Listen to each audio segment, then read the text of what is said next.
नमस्कार। भाषा सरता चैनल में आप सभी का स्वागत है। मैं डॉक्टर मंजू राय बिहार बोर्ड 10वीं वर्ग के पीयूषम भाग 2 का द्वितीय पाठ पाटलिपुत्र वैभव को प्रस्तुत कर रही हूँ। आप सभी से अनुरोध है कि इस चैनल को सब्सक्राइब और अपने मित्रों में शेयर करें, जिससे विद्यार्थी लाभान्वित होकर ज्ञान के साथ साथ अच्छे अंक प्राप्त कर सकें। आगे आने वाले वीडियो में मैं आप लोगों से जुड़ी रहूंगी। इस पाठ में बिहार की राजधानी पटना के बारे में बताया गया है। आइए सबसे पहले बिहार के अर्थ को समझ लें।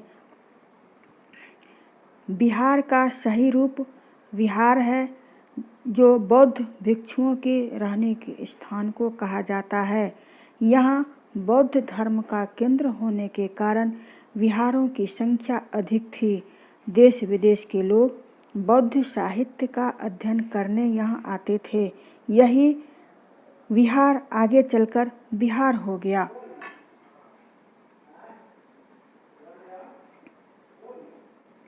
बिहार राज्यस्य राजधानी नगरम पाटलिपुत्रम सर्वेषु कालेषु महत्वम अधारयत। बिहार राज्य के राजधानी पाटलिपुत्र नगर सभी कालों में महत्वपूर्ण रहा है। अस्य इतिहासः सार्धसहस्रवर्ष परिमितः वर्तते। इसका इतिहास 2500 वर्ष पुराना है। अत्र धार्मिक क्षेत्रम, राजनीतिक क्षेत्रम, उद्योग क्षेत्रम च विशेषेण ध्यान आकर्षकम। यहाँ धार्मिक क्षेत्र, राजनीतिक क्षेत्र और उद्योग क्षेत्र के विशेषता के कारण ध्यान आकर्षित होता है। वैदेशिकाः यात्रिणः मेगास्थनीज, फाहियान, ह्वेनसांग, इत्सिंग प्रभृतयः पाटलिपुत्रस्य वर्णनं स्वस्वसंस्मरणग्रन्थेषु चक्रुः। विदेशी यात्री मेगास्थनीज, फाहियान, ह्वेनसांग, इत्सिंग आदि पाटलिपुत्र का वर्णन अपने अपने संस्मरण ग्रंथों में किया है।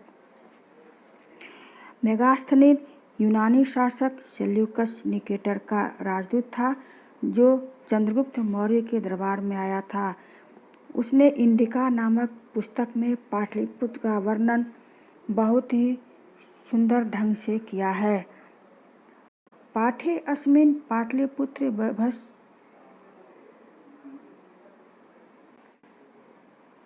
मेगास्थनीज यूनानी शासक सेल्यूकस निकेटर का राजदूत था, चंद्रगुप्त मौर्य के दरबार में आया था।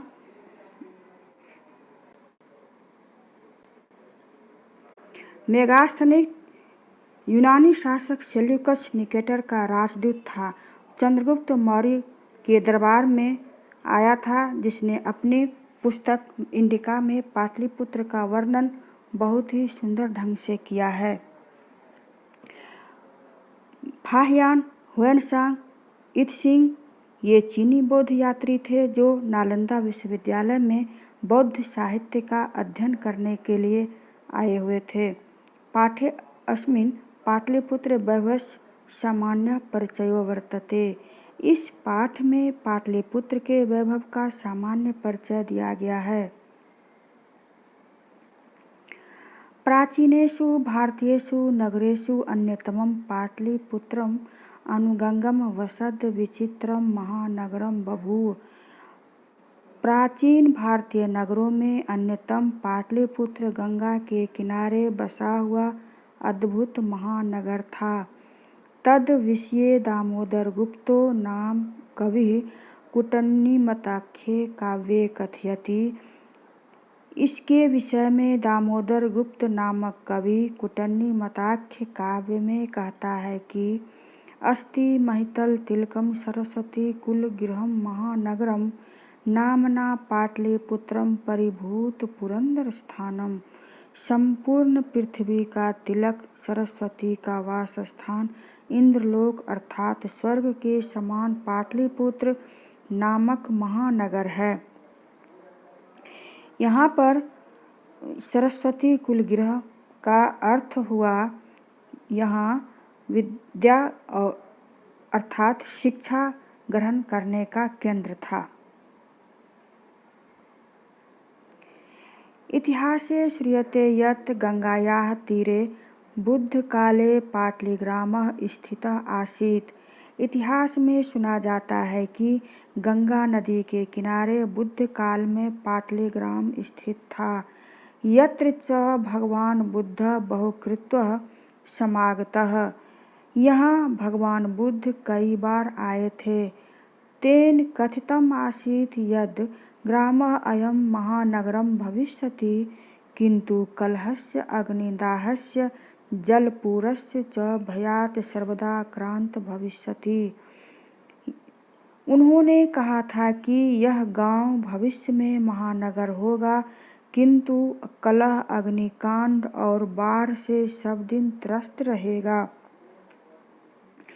कालांतरेण पाटलीग्रामः एव पाटलिपुत्रम् इति कथितः।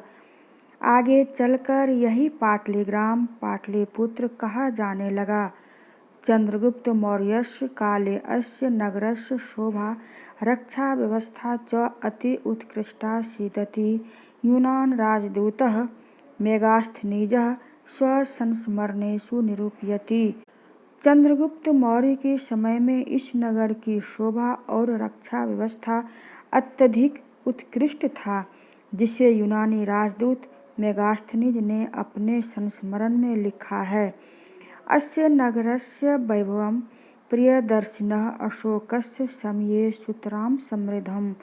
इस नगर का वैभव प्रियदर्शी अशोक के समय में और अधिक समृद्धिशाली हुआ। कतिपयेषु प्राचीन संस्कृत ग्रंथेषु पुराणादिषु पाटलिपुत्रस्य नामांतरं पुष्पपुरम कुसुमपुरम वा प्राप्यते।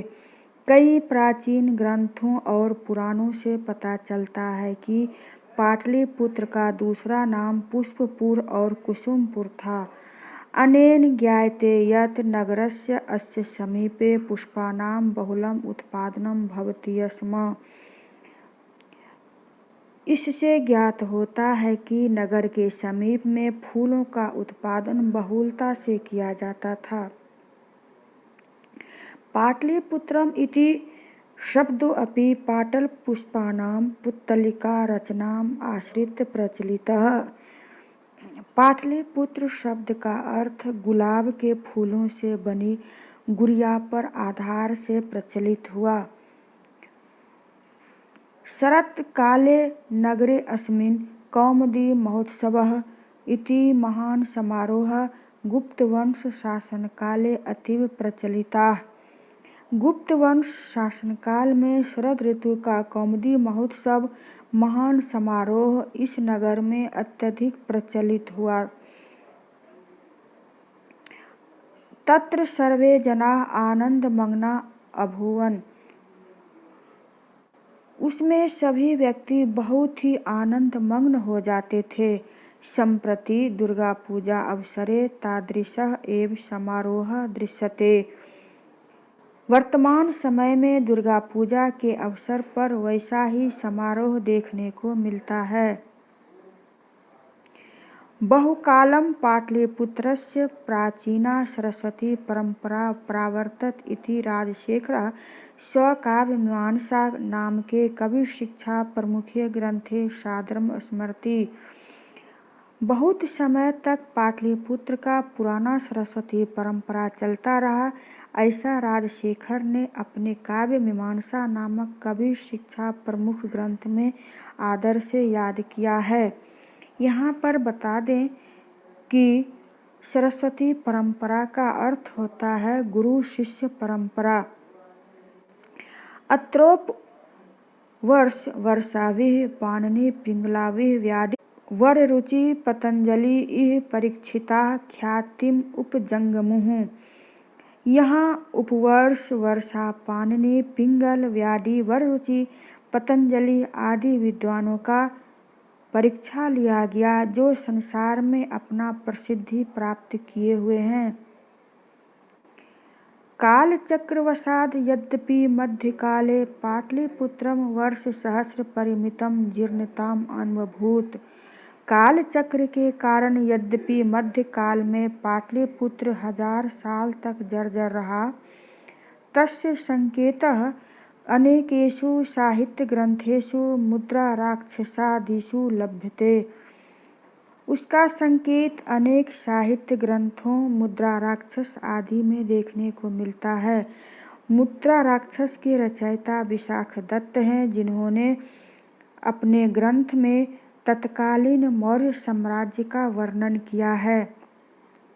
मुगल वंश काले अस्य नगरस्य समुद्धारो जातः।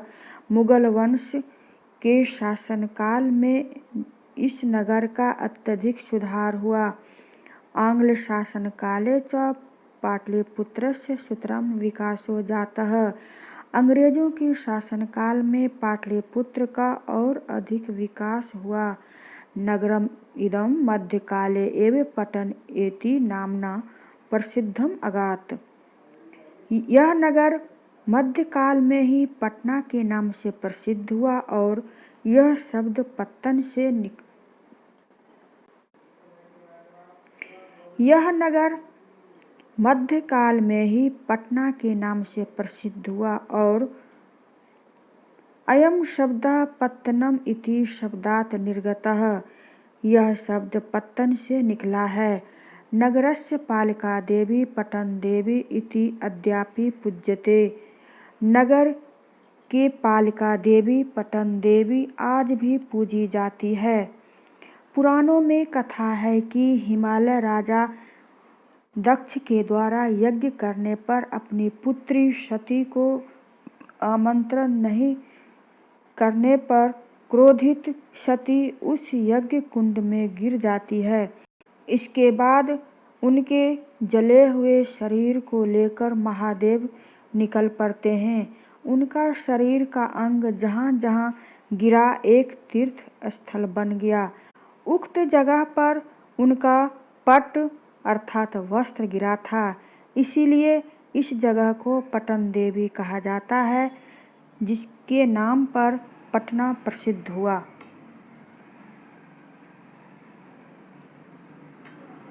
सम्प्रति पाटलिपुत्रम पटना नगरम अति विशालम वर्तते।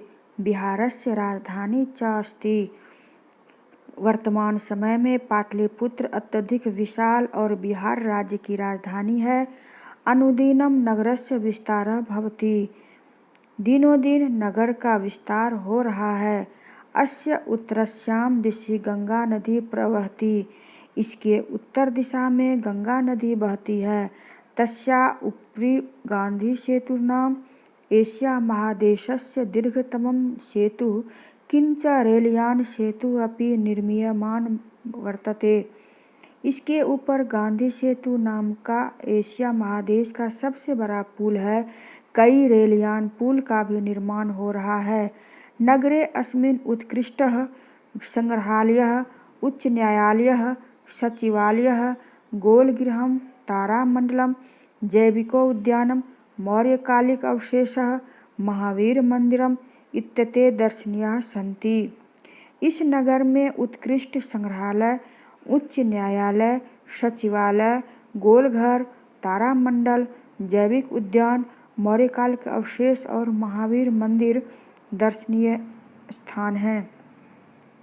प्राचीन पटना नगरे सिख संप्रदायस्य पूजनीयं स्थल दशम गुरु गोविंद सिंहस्य जन्मस्थान गुरुद्वारे नामना प्रसिद्ध वर्तते। प्राचीन पटना नगर में सिख संप्रदाय के पूजनीय स्थल दशम गुरु गोविंद सिंह का जन्म स्थान गुरुद्वारा के नाम से प्रसिद्ध है। तत्र देशस्य अस्य तीर्थयात्रिनः दर्शनार्थम आयान्ति। वहाँ देश भर के यात्री दर्शन करने के लिए आते हैं। एवं पाटलिपुत्रम प्राचीन कालात् अद्यावधि विभिन्नेषु क्षेत्रेषु वैभवं धारयति। सर्वं च संकलित रूपेण संग्रहालय दर्शनीयम् इति।